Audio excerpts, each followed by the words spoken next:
Well, why am I here? Actually, I'm here to connect with you because other people has previously connected with me, and these were other people from Tirana, to be more precise. During a cold weekend in January 2013, two dance teachers from Tirana came to Germany and taught Albanian folk dances to German people. Right now, I've been dancing international folk dances, especially from the southeast of Europe, for some years. That's really my passion, I have to admit, if I'm not teaching, not sitting at my computer, but I'd never before danced Albanian dances. But actually, I'm talking to you about this because those dances teach you a lot about culture and actually about issues of connection. Some of the dances from Albania certainly connect many cultures. For example, the Valle Pogoniste is also danced in Greece as Pogonisios. Valja e Katushkis is danced in several ways in many countries such as Macedonia or Bulgaria and is also known as Pajdushko. But there are also other dances such as Valja e Slovia or Valle e Tropojes, excuse my pronunciation. They are regionally specific and they express the characteristics, maybe even something of the identity of a region. And most dances cannot be confined to any shifting borders anyway, so of course we also dance dances from Kosovo. Now, dance connects people in an intermediate way. I mean, dancing in circle is all about connection because you hold each other by the hand, right? And you have to find the same steps. This is very helpful if you can.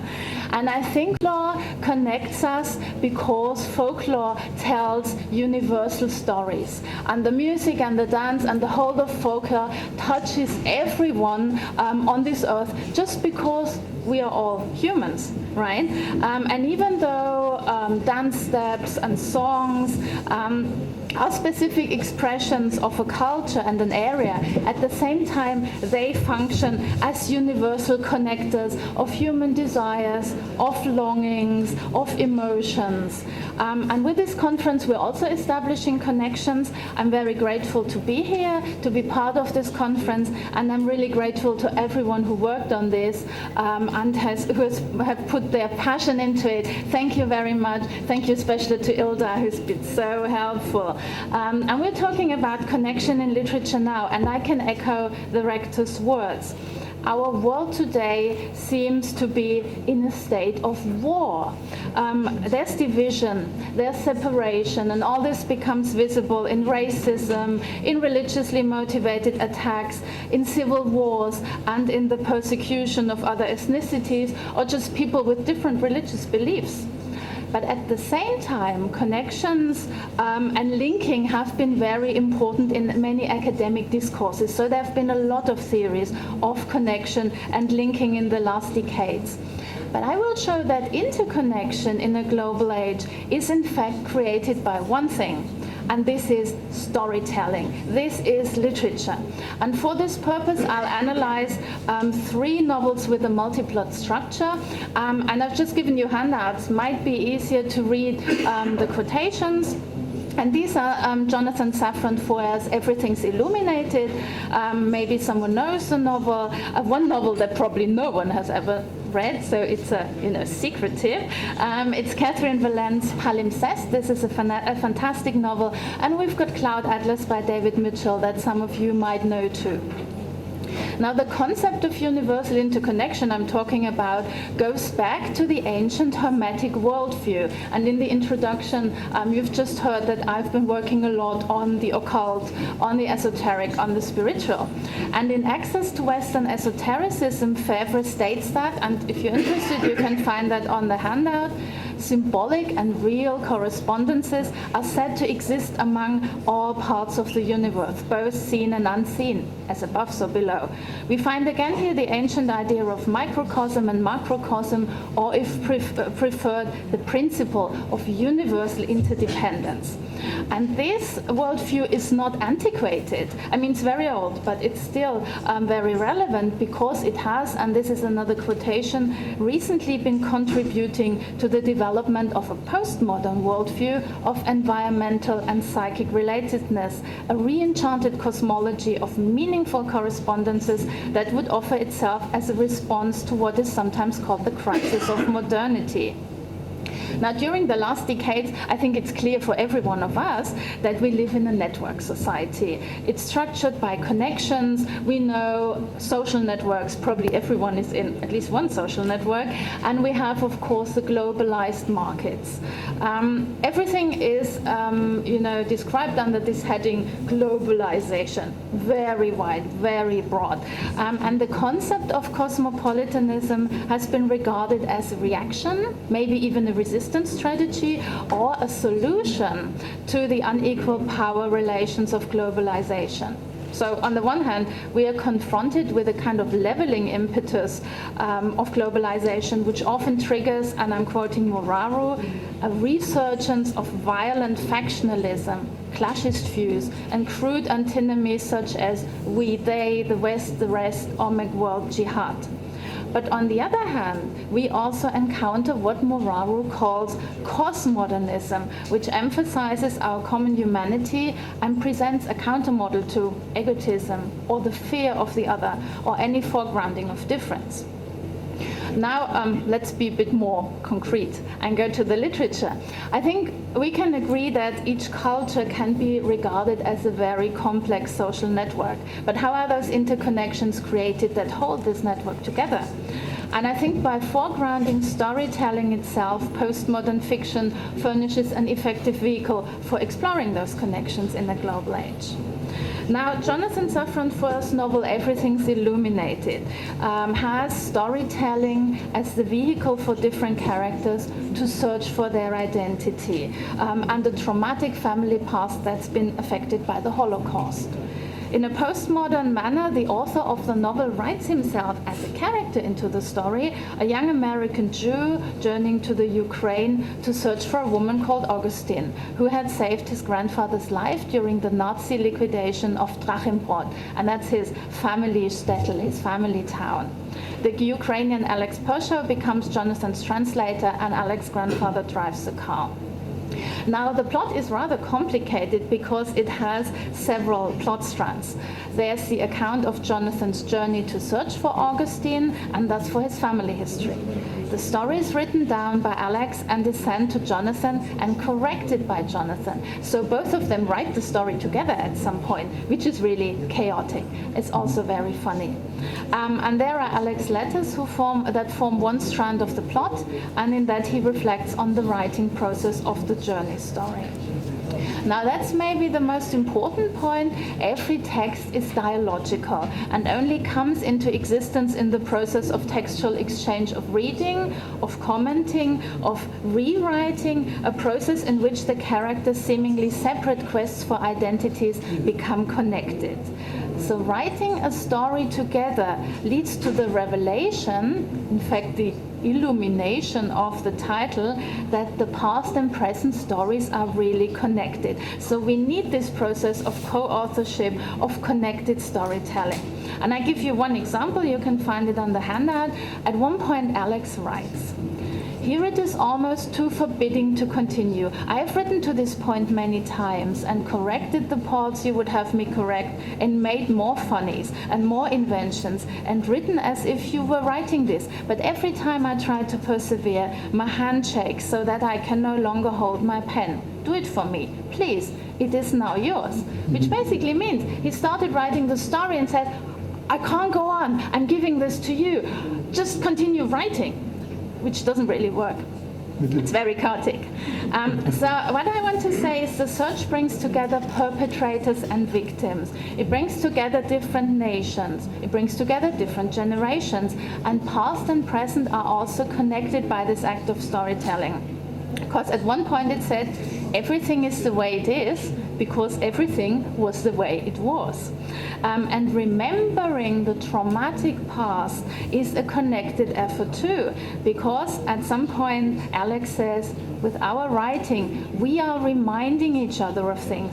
We are making one story, yes, And of course he hopes that Jonathan says, yes, this is one story. So confronting the trauma of the Holocaust is only possible together and collectively.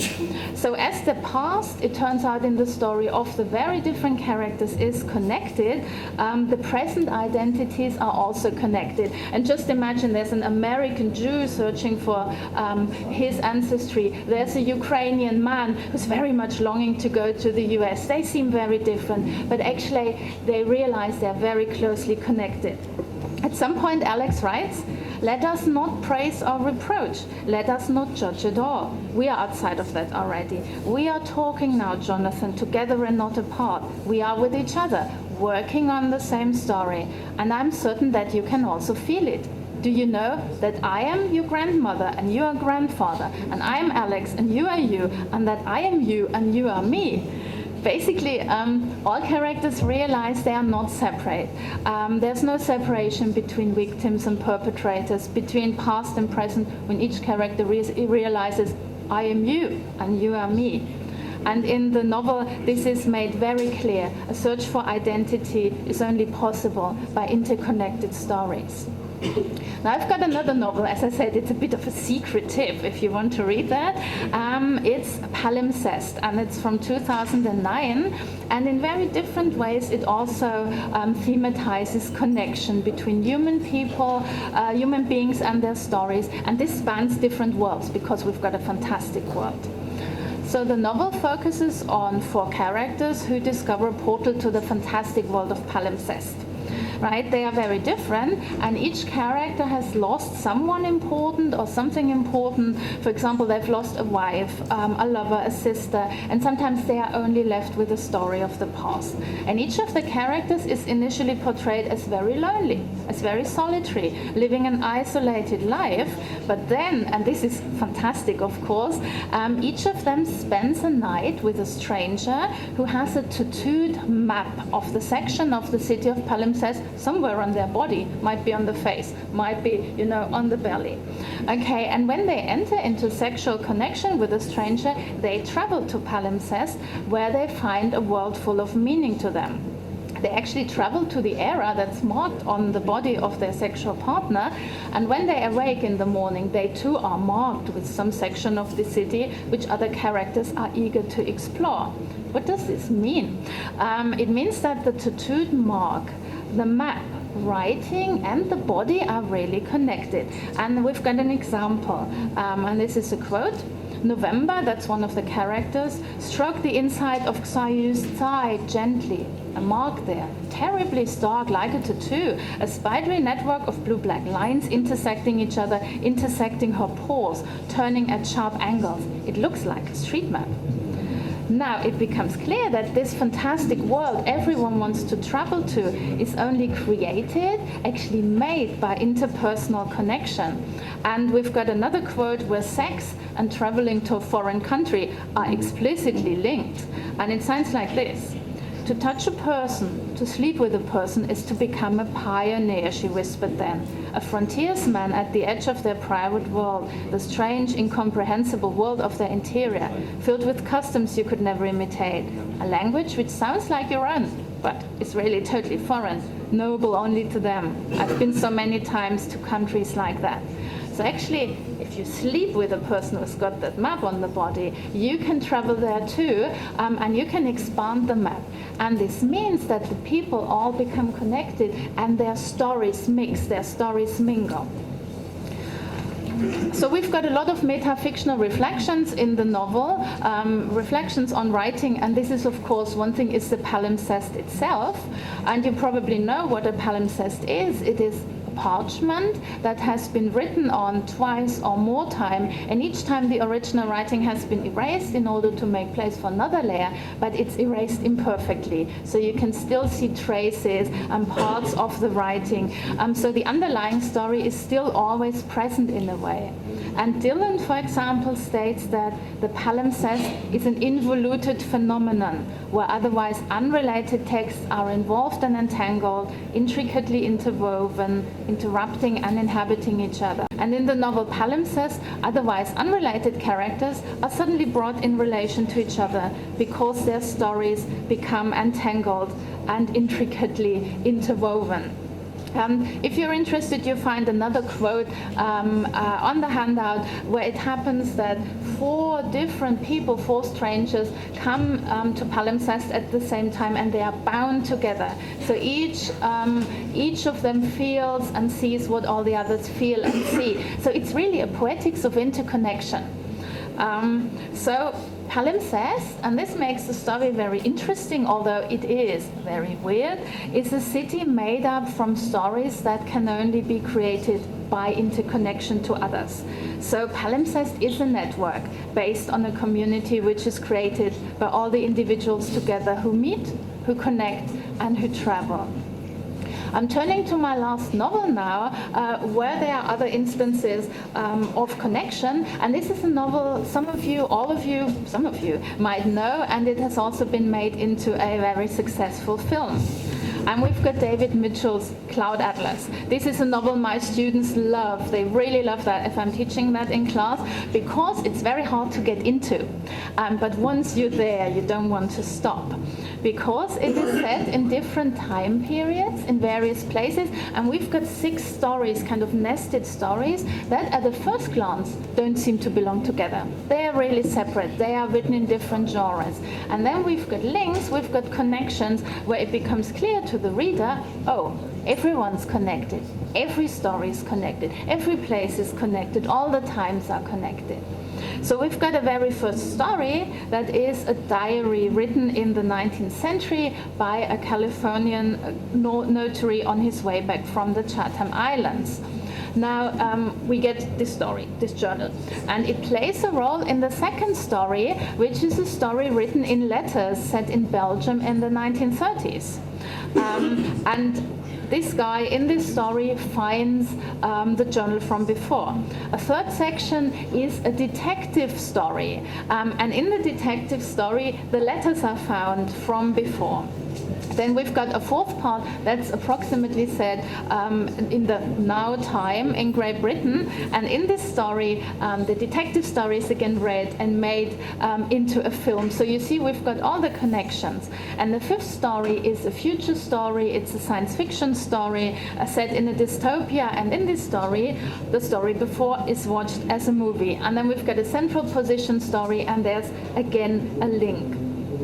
Now, apart from these explicit connections, the interconnections in the novel between all the characters are created by subtle signs. First, there is the sense of déjà vu, the feeling of knowing, as well as the symbol of a birthmark that's in the shape of a comet that connects all characters. So all characters have the same strange birthmark.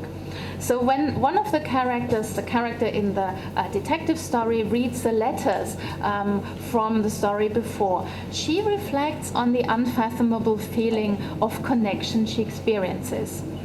The dizzying vividness of the images of place and people that the letters have unlocked. Images so vivid, she can only call them memories. Robert Frobisher mentions a comet-shaped birthmark between his shoulder blade and collarbone. I just don't believe in this crap. I just don't believe it. I don't. So this character, as many other characters, says, this must be a coincidence. We can't be connected over time, over place. Our stories can't be linked. But then she feels this déjà vu. She says, I know his story. Where's that connection coming from? And there's also the symbol of the clouds. I mean, it's called Cloud Atlas. And the clouds are, I would say, a symbol for soul. So it's much about rebirth, that the soul is rebirthed in every story. There's a transmigration of souls. And one character in the last story reflects on that. And he said, I watched clouds wobbly from the floor of that kayak. Souls cross ages like clouds cross skies. And though a cloud's shape, nor hue, nor size don't stay the same, it's still a cloud and so's a soul. Who can say where the clouds blowed from or who'll the souls be tomorrow? So actually the idea that your soul can appear in different places, in different shapes, this is very important to the novel. And of course, it's also the belief system in the novel that's important, that says, actually, we are connected. We just have to see that. Because it's very clear that the interconnection of human beings is important. One of the characters says, "Only as you gasp your dying breath shall you understand your life amounted to no more than one drop in a limitless ocean. Yet what is an ocean but a multitude of drops?" So basically, yes, everyone's one drop, but we all belong together. We all make up the whole. And it's also important that on the one hand, in the novel, it's clearly stated the history of humanity is characterized by the exploitation of other human beings, by conquest, by enslavement, by genocide, colonialization, and oppression. That's true.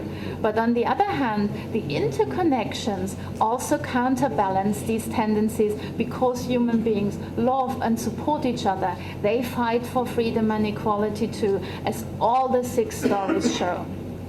Now, Cloud Atlas pursues the idea while every story appears new, it is nevertheless dependent on, connected to other stories that came before and stories that will come after. And again, we've got the notion of the palimpsest, right? You scrape away the old story, but it looks through. And it is shown that despite wars and violence and the struggle for power throughout history, human beings are connected across time and space just by their stories. And I'm just coming to a very brief end because I think it's clear to all of us storytelling has a crucial significance for the creation of societies. It is a cultural force and we human beings need it. Why? We have to make sense of our lives and we have to make sense of the world. And Roland Barthes writes that, I quote from him, "Narrative is present in every age, in every place, in every society. It begins with the very history of mankind, and there nowhere is nor has been people without narrative. All classes, all human groups have their narratives, enjoyment of which is very often shared by men with different, even opposing cultural backgrounds. Caring nothing for the division between good and bad literature, narrative is international, transhistorical, transcultural."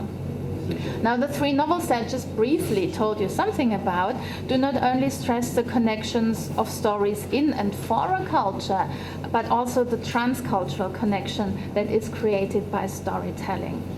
One critic, he's called Schöne, argues, "In the 21st century, the task is to venture beyond our nationally demarcated horizons into world at large and understand the domestic and global as weaving one mutually pervasive pattern of contemporary human circumstance and experience, containing both dark and light." Now, his argument can be read as a call for thinking in a more interlinked way, which is the opposite of perceiving human beings as isolated, as separate, as different. When Moraro states that the cosmoderns read the world in terms of self, other interconnectedness, I think it's not only about writing interconnected stories. It's actually also the reader's task, our task, to search for what connects all human beings in life, yes, but also in literature. So the 3 novels really create a postmodern poetics of interconnection that propose an antidote to wars, to violence, and the fear of difference. And in Everything is Illuminated, Alex asks Jonathan, "We are making one story, yes?" If we are able to read these interconnections in a global world, we can actually see that the whole of humanity makes one story. Thank you.